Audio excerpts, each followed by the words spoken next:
आम को फलों का राजा कहते हैं। भारतवर्ष में इसकी खेती जो है 2316.81 हेक्टेयर में होती है, जिससे कुल 20,385.99 टन उत्पादन प्राप्त होता है। राष्ट्रीय उत्पादकता 8.80 टन प्रति हेक्टेयर है, जबकि इसके विपरीत बिहार में आम की खेती 160.24 हेक्टेयर में होती है, जिससे कुल 1549.97 टन उत्पादन प्राप्त होता है। बिहार की आम की उत्पादकता राष्ट्रीय उत्पादकता से थोड़ी सी ज़्यादा है। बिहार की आम की उत्पादकता 9.67 टन है। ये फरवरी का महीना है, बहुत जल्दी ही आम में मंजर आने वाला है। इसलिए हमें बिहार के जो ये आम उत्पादक किसान हैं, उन्हें ये जानना आवश्यक है कि क्या करना है, क्या नहीं करना है। इस साल अभी क्या है, हम लोग देख रहे हैं कि इस महीने में भी जो है अभी बहुत ज़्यादा जो है वो जो है होली की वजह से टेम्परेचर जो है 10 डिग्री से कम था, जिसकी वजह से जो है इस साल संभावित है कि आम में मंजर लेट से आए। इसमें बहुत किसान ये जानना चाह रहे हैं कि क्या करें क्या न करें, तो उन्हें हम बताना चाहेंगे कि किसी भी हालत में सिंचाई न करें, क्योंकि होता क्या है, अक्सर ये देखा गया है कि जैसे ही आम में मंजर आता है, हमारे किसान भाई तुरंत जो है सिंचाई करना प्रारंभ कर देते हैं। वहाँ पे हम ये बताना चाहेंगे कि कभी भी आप सिंचाई तब तक न करें जब तक मंजर में टिकोले जो है न बन जाए, मटर के आकार के न हो जाए, तब तक नहीं करना चाहिए। लेकिन गलत सूचना के आधार पे, उन्हें सही जानकारी न होने की वजह से वो क्या करते हैं कि जब मंजर आता है उस समय जो है वो सिंचाई करने लगते हैं। तो यदि उस अवस्था में यदि आप सिंचाई करेंगे तो आपके मंजर झड़ने की संभावना बढ़ जाएगी। और अक्सर हमारे किसान भाई जो है करते क्या है कि मंजर आने के पहले जो है वो अपने भाषा में बोलते हैं धुलाई करना। ये बहुत अच्छी प्रक्रिया है, करना चाहिए। उनको क्या करना चाहिए कि धुलाई करने का तात्पर्य है कि खूब बढ़िया से पत्तियों की धुलाई कर दें। उसके लिए आवश्यक है कि आप 1 ml प्रति लीटर पानी में घोल के इमिडाक्लोप्रिड जो है नामक जो कीटनाशक है, उसकी 1 ml प्रति लीटर पानी में घोल के घोल बना दें और उससे जो है छिड़काव कर दें।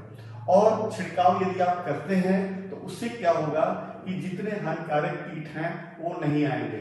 यहाँ पे हम किसानों को बताना चाहेंगे कि आप कभी भी जब फूल खिलने के ठीक पहले या जब फूल खिला हो, उस अवस्था में किसी भी प्रकार का कोई कीटनाशक का छिड़काव नहीं करें, खास तौर से जो है कीटनाशकों का। उसी तरीके से जो है यदि संभव हो तो आप क्या करें कि जो आप इमिडाक्लोप्रिड डाले थे उसी में जो है प्लानोफिक्स करके एक दवा आती है, उसकी 1 ml जो है प्रति 3 लीटर पानी में घोल के जो है आप डाल दें और दोनों को मिला के आप छिड़काव कर सकते हैं। उससे क्या होगा कि मंजर अधिक से अधिक आएगा। और यहाँ पे हम बता देना चाहेंगे कि बहुत सारे किसान क्या होता है कि जब मंजर आता है तो उसमें वो चाहते हैं, जब उसमें से झड़ते हैं तो वो परेशान हो जाते हैं। यहाँ पे हम बताना चाहेंगे इनिशियल फ्रूट सेटिंग का केवल 5% फल ही जो है पेड़ पे लगा रहता है, बाकी 95% झड़ जाते हैं। झड़ना एक स्वाभाविक प्रक्रिया है और ये कैसे निर्धारित होता है कि पेड़ पे कितना मंजर लगा है, ये निर्धारित होता है पेड़ की आंतरिक ताकत के आधार पे। पेड़ के ऊपर जो उसकी आंतरिक ताकत है वही निर्धारित करती है कि अपने ऊपर वो कितना फलों को रखना चाहेगा। इस साल जैसे कि मंजर अभी वातावरण में नमी तापक्रम बहुत कम है, तो यदि खुल के मंजर नहीं आता है, सारे मंजर एक साथ नहीं आते हैं, तो 2 ग्राम सल्फर प्रति लीटर पानी में घोल के यदि आप छिड़काव करते हैं तो उससे क्या होगा कि मंजर जो है खुल के आएगा, एक साथ आएगा और खूब बढ़िया से आएगा। तो और दूसरी चीज क्या है कि सल्फर डालने से क्या होगा कि पाउडरी मिल्ड्यू करके एक बीमारी होती है, जिसमें क्या है कि पत्तियों पे आप देखेंगे सफेद पाउडर जैसी संरचनाएं बन जाती हैं, उसको हम पाउडरी मिल्ड्यू कहते हैं। और जब मंजर हमारा खिलता है उस अवस्था में क्या होता है कि बहुत सारे जितने कीट हैं, बीमारियां हैं, वो जो है आक्रामक जो है सबका अटैक होता है। यहाँ पे बताना चाहेंगे कि यदि आपने जो है मंजर आने के बाद छिड़काव किया, किसी भी तरह का कोई रसायन का छिड़काव किया, तो जो पॉलिनेशन का काम करते हैं, परागण का काम करते हैं, वो हमारे खेत में नहीं आएंगे, जिससे कि आपको भारी नुकसान होगा। परागण जैसे आप मधुमक्खी हुआ, ततैया हुआ, बहुत सारे कीड़े हुए, हाउस फ्लाई हुई, ये सब क्या करते हैं कि ये परागण का काम करते हैं। और जैसे ही हमारे बाग में जो है किसी भी प्रकार का रसायन, खास तौर से कीटनाशक की उपस्थिति हो गए, तो होगा क्या कि हमारे जो ये पॉलिनेटर्स हैं, ये हमारे बाग में विजिट नहीं करेंगे, और जब हमारे बाग में विजिट नहीं करेंगे तो पॉलिनेशन नहीं होगा, पॉलिनेशन नहीं होगा तो फ्रूट सेटिंग नहीं होगी, और इनकम्प्लीट पॉलिनेशन की वजह से जो है फ्रूट ड्रॉपिंग बहुत ज़्यादा होगी। तो इन सारी चीज़ों का ध्यान रखना है। और यदि आपने जो है विगत कई सालों से ये देखा जा रहा है कि बिहार की एग्रोक्लाइमेटिक कंडीशन में जो है मीली बग एक बहुत बड़ी समस्या के तौर पे उभर रहा है।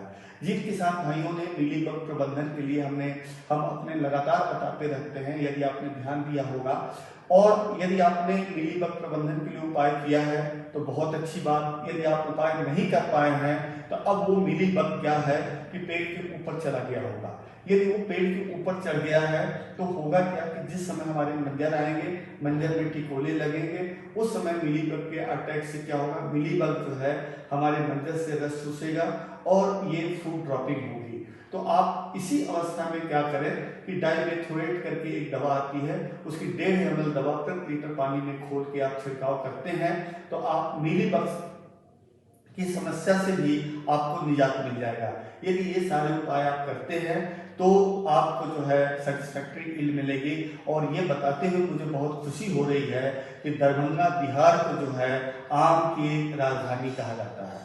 ये जो है आम की राजधानी है और हमारे पास जो है ये फलों का राजा है, इसकी राजधानी है, और हमें जो है हर साल 7-10 साल जो है आम की उत्पादकता को बढ़ाने के लिए आवश्यक है कि हम आम के बाग की जो है वैज्ञानिक प्रबंधन करें। धन्यवाद।